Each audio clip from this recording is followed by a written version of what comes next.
Episode 30.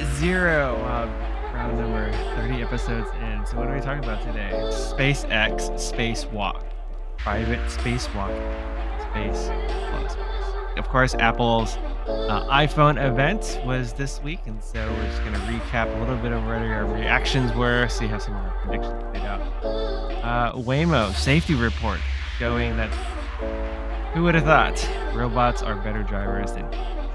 And then the NFL going private equity. So been a big topic over the past month, opening up NFL teams to investments. So we'll talk a little about that as we head into football season here in the States. So kick Yeah. it off. So let's talk about the first story.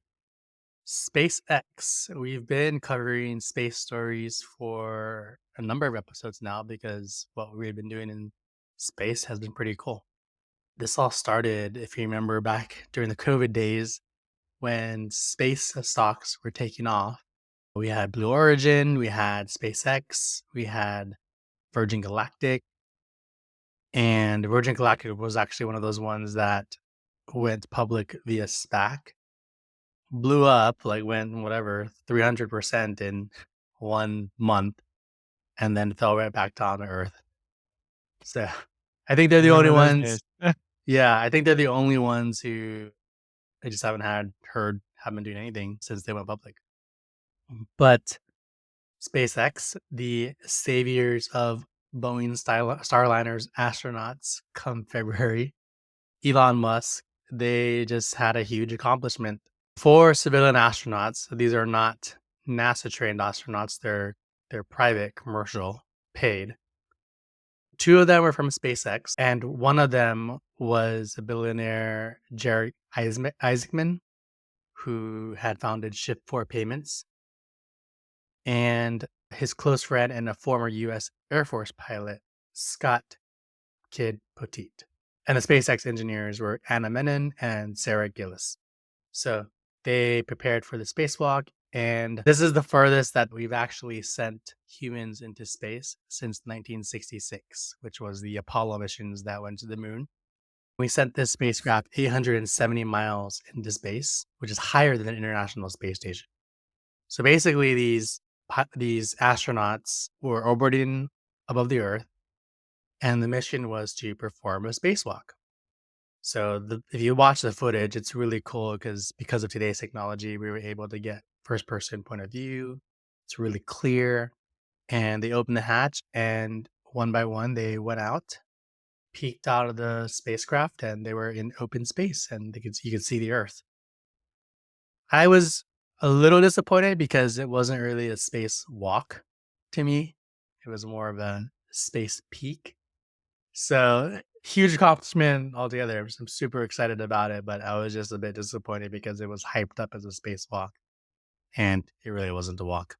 But I'm still jealous of these astronauts because I would love to be able to just do that and go up there and see Earth from high above in outer space. It was really, yeah, it was, again, it was a peak, but it was really cool. As you said, it's like, one, I think it's a validation of SpaceX, right, and the progress they've made. I know they were testing the suits too, as far as actual spacewalk. I know there's concerns about how it would handle like the radiation and all the debris and the potential things that could go wrong. So I think it was just a test case, like a stepping stone for Musk's ambitions to get to Mars, right? And so I think this just helps accelerate or prove that he's able to do it.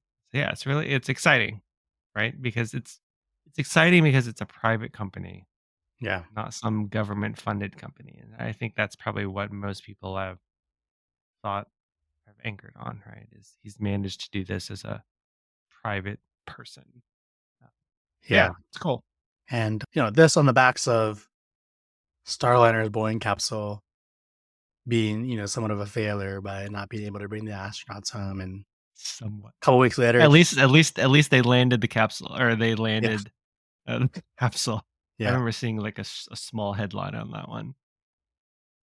But man, like SpaceX, Elon Musk, just doing a lot of good things. Huge accomplishments for the SpaceX team. We actually have a SpaceX office here in the Seattle area. Mm. So I always see these special Teslas with SpaceX emblems on them, like that. I guess signifies they're a Yeah. SpaceX employee, and just like, oh my god. But I would wear that badge with honor as well. Let's move into Apple reactions. Apple's iPhone event. So basically, let's see, Apple 16, 16 Pro, nothing earth shattering. I actually thought it was pretty boring. Other than the camera upgrades, nothing. One new button, I guess this is it's almost silly, right? Because Apple has gone away from buttons, but they've added a specific camera button now. That seems to be the only thing people are talking about and are excited about is a button for the camera. Which I guess and I think that just goes to show like how uneventful it is when people are talking about a camera button as Yeah, the it's not most even that innovative thing. exciting. I mean, I to be honest, like, I can kinda see why it's, like, people are talking about it because like, it's actually difficult even though you could just swipe easily to the camera. I always find, like, when I'm trying to take a picture of my son really quick, it's hard to do because either the button doesn't activate right away or I have to unlock it, whatever. So I can kinda see, but, like, I think that's the problem, right? If the camera button's the most interesting thing that again, the Apple Intelligence won't be available right out of the gates until October. And so, yeah, like this massive upgrade cycle that people keep talking about, I'm like, I don't know, really? We'll find out after initial pre-orders. Apparently, that's like most of the orders for upgrades happen like within the first month for Apple, and so that it'll be a very good what is it judgment of if people are really thinking like AI is valuable. So we'll find out. The AirPod Max, new colors, USB-C. That's it. After how long has it been out? Like 3 or 4 years, and that was the biggest upgrade was new colors See, and USB-C. Apple Watch was slightly thinner. That's about it. I And think then the Apple new Watch had. I'll talk about it in my reaction, but I think it had the okay, most updates. okay. Yeah, otherwise, pretty meh. Well, if you look back to our last episode where we were doing some predictions, I remember saying that it was going to be, I think, like 70% Apple Intelligence. I think I said 20% Apple Watch, and then 10% Apple Vision Pro. You were correct. They did not mention the Apple Vision Pro at all, Yeah. and it was more like 10% Apple Intelligence, and the rest was filled out by Watch, AirPods, and just, yeah, different capabilities and Yeah. in one. Oh, and the iPhone. So The biggest one, iPhone. my reaction to the lack of Apple Intelligence speak is because they're behind. They're not going fast enough to keep up with things people like ChatGPT or other AI related, companies, Anthropic, if you will. Yeah, they're just or Google, even Google. They're behind Google, and I mean they've always been behind, Mhm, and they just kind of roll mhm. things out Yeah. very late, but ultra refined.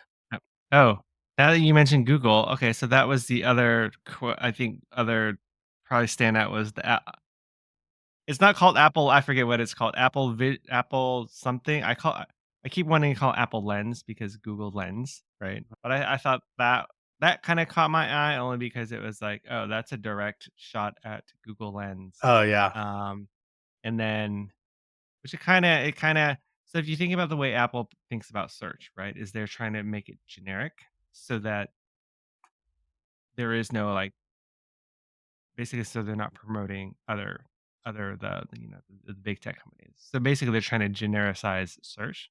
So I think this Apple I'm just gonna call it Apple Lens. It's a direct whatever Yeah. hit at Google Lens, right? Because one, you don't need to download the Google app. You just use your camera and it'll automatically search.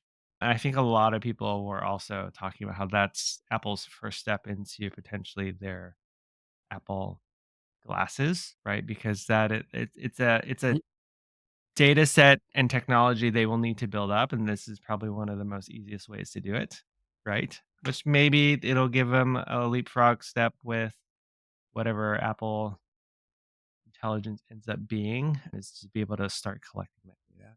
Yeah. Anyways, so No. that's the other thing that caught my eye now that you mentioned Google. Although the demo is getting lots of flack because I think it was they did the lens and they showed a store. They're like, "What time does this store open?" And And look at then it. and so I saw a couple memes like, "Great, now I can use my phone to figure out what time a store opens." Yeah, the use case they showed was pretty poor. I think it would have made more sense if, like, they, like, pointed at a like, an object, Yeah. right, and saying, like, "What building is that?"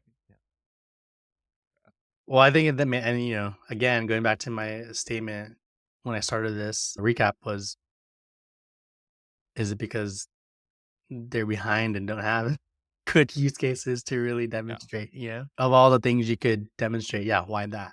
And yeah. so let's see, they iPhone 16 Pro, agree with you on that front. You said, adding more buttons. I already accidentally hit buttons on my phone. Like the most famous one, which I'm sure a lot of people experience, is like accidentally taking a screenshot. It's so annoying because of the buttons. So adding this other button to open the camera, I'm like, if I get this phone, what pictures am I accidentally going to have on my phone because I accidentally pushed this camera button? The watch I thought had the most. I felt the watch was more like the highlight because it did have the most changes in my opinion. Bigger face, which is pretty cool. I'm still on a watch 4, so 6 years ago or whatever, 6 revisions, which is technically 6 years ago.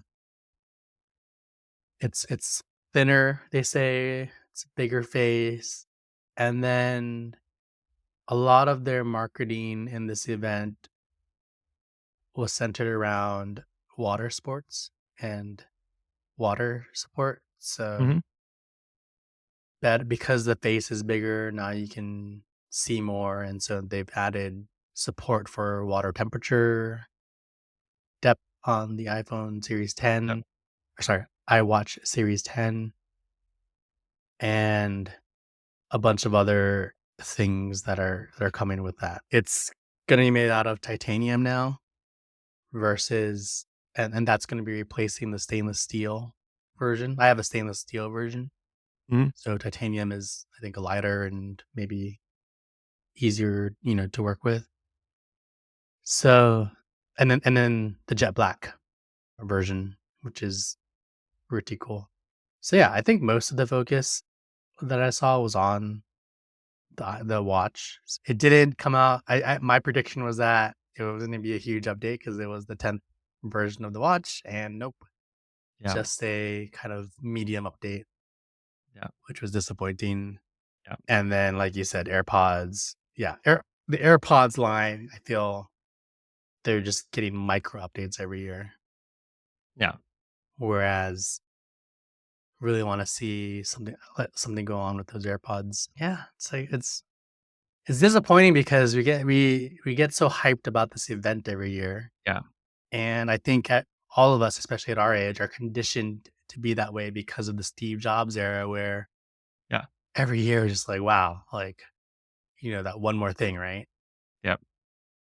And the last 5 years here have just been There hasn't been a one underwhelming. more thing. Yeah, yeah. Yeah, so Um, I was saying that I was most definitely going to get this phone because of the Apple Intelligence, but now I'm yeah, actually gonna wait. yeah, Already, like a couple days after this event, people are already talking about next year's phone and right. starting to build up hype around how next year's phone is gonna be a huge Way update. better. Right. It's just Yeah. like, what do you do? I agree. They've just become boring. Which I mean, I think this is the issue with App what people have been saying about Apple, right? Is not having like a visionary lead companies is like Apple is just stagnant now, right? Like there's no Steve Jobs. Like Tim Cook is, he's a great operational guy, but he just doesn't have the vision like Jobs did, right? And so Apple has kind of been stuck in this long-term rut. or they're just updates Yeah. to really think yeah, like the yeah. Since Jobs passed away, like Apple has not really introduced anything completely brand new other than the Apple Vision Pro, right? Yeah. We'll see. I mean, the stock is still hanging around all-time highs, so people are still waiting for those first iPhone pre-order numbers to come out to see if it's going to start that next upgrade cycle, which I feel like that's what the market is trying to price in, right? Is this idea of this upgrade cycle for these billion users into AI, but we'll see. We'll see. We'll see. All right. Well, I'm going personally going to wait a bit and see Yeah. how much Apple Intelligence evolves. I want to see firsthand experience, get some firsthand experience with the new phone, see some reviews out there, but I'm gonna be waiting. I may pull on the watch though, just because I'm still using such an old watch, and I think I'm due for an upgrade there. But we'll also see. I mean, I have the 2. you have the two. I have the 2. And yeah, it's like at this point, the only thing that'll get me to buy a new one is if they improve the battery life. I need it to last more than a day. I can't charge it every day is annoying. Well, the new watches last more than a day, right? Do they really? I mean, that's the thing though. With every new hardware, it does last for more than a day for about a year, and then after a Yeah. year, because of all the software Yeah. improvements and all of that, like Yeah. trucks will not last per day. So Yeah. Yeah. I'd love for it to go at least a couple of days. yeah. Let's move on to the next story. Waymo talking about self-driving cars. Really interesting one since, that's a thread that we've been covering frequently. A couple weeks ago, Waymo produced a safety report that shows that autonomous driving through Waymo is safer than human-driven cars. So Waymo, which operates a fleet of self-driving autonomous vehicles primarily in San Francisco, and I think is it also Phoenix? Yes. Arizona. Yes. Phoenix. Yeah, they have 300 vehicles operating in San Francisco, and they are owned by Google, Alphabet, and they produced this report. So some of the key points from the report: over 22.2 million miles were driven in 2024 versus 7.1 million in 2023. So just in this last year, they've opened up the door to that many more vehicles on the road. And through all of that data, they have found that there are 84% fewer airbag deployments than non autonomous vehicles, 73% fewer injury causing crashes, and 48% fewer police reported crashes. So, this is just data making the case that autonomous driving in general is safer than you and I driving manually. And it's huge because, when you think about the fears of autonomous driving, but also the regulations of autonomous driving, the data that it's safer than humans driving a car is really going to start to get people to think more seriously about, allowing this type of technology. Mhm. And I'll say one last thing is I'm I'm not surprised because, as I was mentioned, I have a Tesla and I do have full self driving in it, and I use it 80% of the time when I'm driving. Like I use it if I'm just driving from here to the store because Mhm. it's convenient for me. But also, whenever I drive, I do wholly feel that it is safer than my self-driving Yeah. because it keeps me centered in a lane. It can recognize when a car ahead of me is stopping faster than I can, and it'll start to slow down its speed automatically. Yep. And it's very, I'd say it takes a very safe approach when it's making left or right turns autonomously because it has to, right? Because Mhm. if it does something wrong or gets into an accident, then that's liability for the Yep. companies that are building this technology. And so it has to Yep. take a overcautious driving route versus myself, where I consider Yep. an efficient driver. Like, Yeah. I call myself an efficient driver, not an aggressive driver. Yeah, I totally believe the report. I mean, like, when I see the Waymos out here, when they turn, when they brake, and etcetera, I mean, they're very it looks very human-like if you didn't see that there wasn't somebody in the steering wheel. And so I think they've programmed them on, like, to the point where they feel like they're natural drivers. And to I think what you were saying, I think what it does is it's removing kind of like the emotion, right? Because I think that that's really what gets us is like the indecision, the road rage is really what causes a lot of accidents and stuff. So, to me, it's like it's an obvious thing, like, of course, it's gonna cause less, right? But I think people have been skeptical that the technology hasn't been there in the past, but I think we've got to the point where, yeah, the technology is there, uh, Yeah, and as they scale, it only gets better. I think that's the other thing too, right, is the more roads it's on, the more situations it encounters, it just becomes better. And then, of course, there's always been talk about, when cars are able to talk to each other, that'll just further significantly reduce accidents and etcetera that can happen, right? Because then cars can say, "Hey, I'm not about to slow down. You need to slow down too," right? Which I think is the very futuristic. Makes me think of what was it? Minority Report. Remember that? yeah, Right? Where you just hop into the car and it just goes and it's all controlled. Or even Will Smith's movie. I was it iRobot, mhm, right? Where the car just drives itself. You can take over manually, but for the most part, it does all the driving. But yeah, I think that eventually, 50 years down the road, maybe that'll be where we are. yeah. Well, people are there's I feel like this technology is still in the early adopter phase, right? Where Yeah. people Oh, are yeah. just still very averse to the technology. I know people here in tech heavy Seattle area who won't even use it just because they're afraid they don't trust it, right? It's like trust the computer. So I think it's still in the early adopter phase, but hopefully as more of this data gets out and starts to become more mainstream, people will start to use it more. And the reason why I want people to start using it more is for the safety aspect. Imagine a world, like you said, in the future where everyone is just autonomous. Yeah. Probably gonna be less, like significantly less more accidents, less deaths, etc. One thing I just looked up is because I knew this was happening. Well, one is I didn't realize Waymo was in LA, and I wasn't. Oh, yeah, they've recently expanded to LA.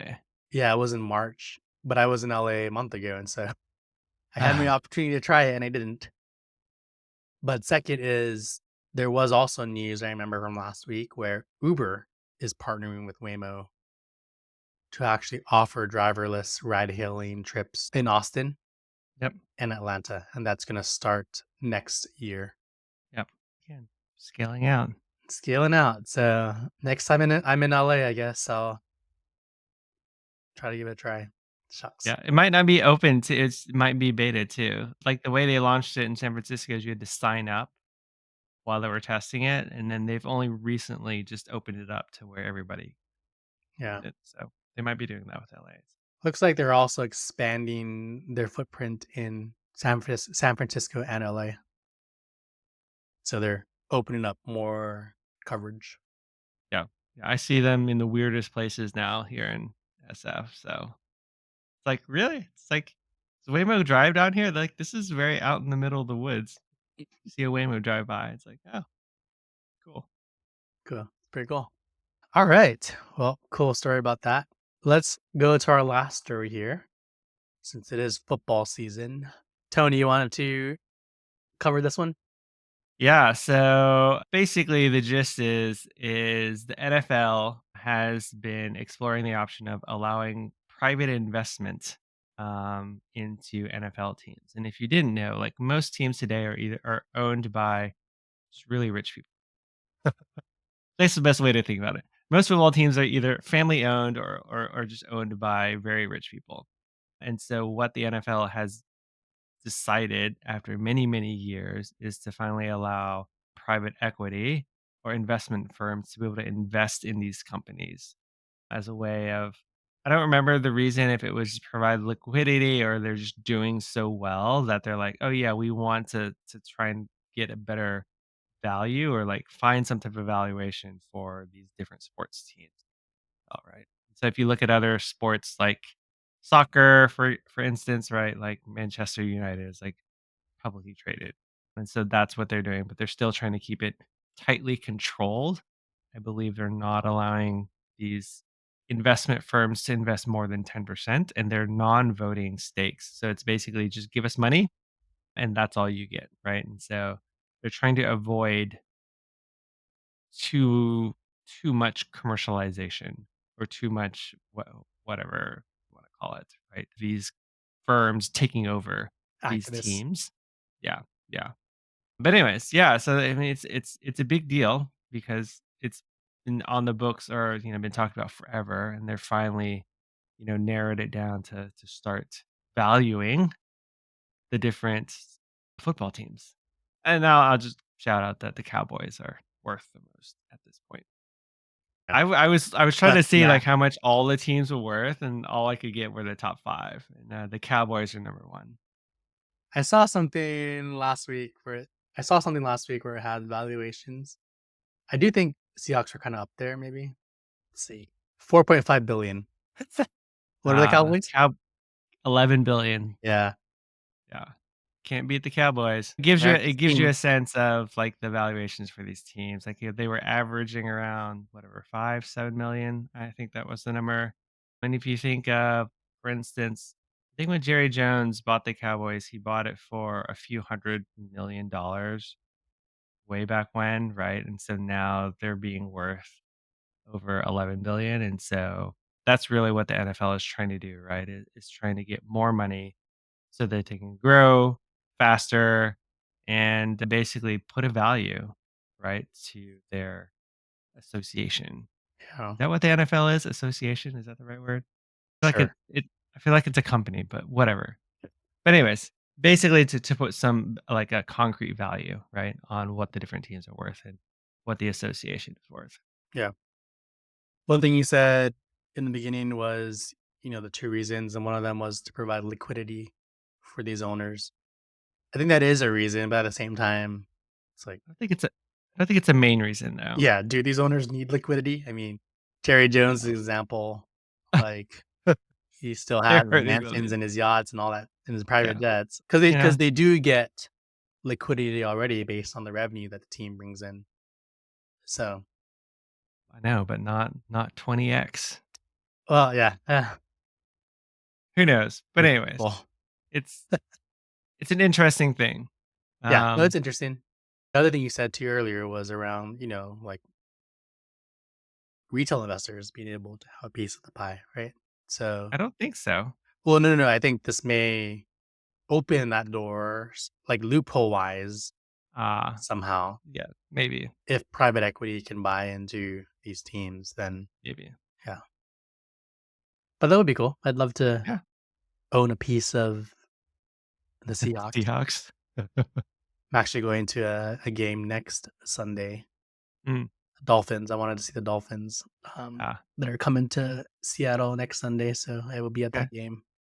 Alright. Have fun. All right. Well, that's the end of our episode for today, episode 30. We're getting up there.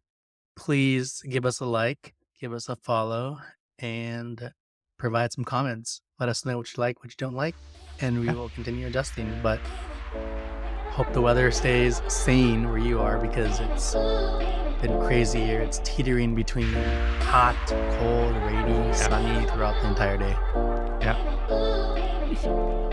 But Alright. I'm headed to New York for the next 4 days. Oh, nice. Yeah. Alright, well, have fun. Cool. All right. See you next Okay. time. See ya.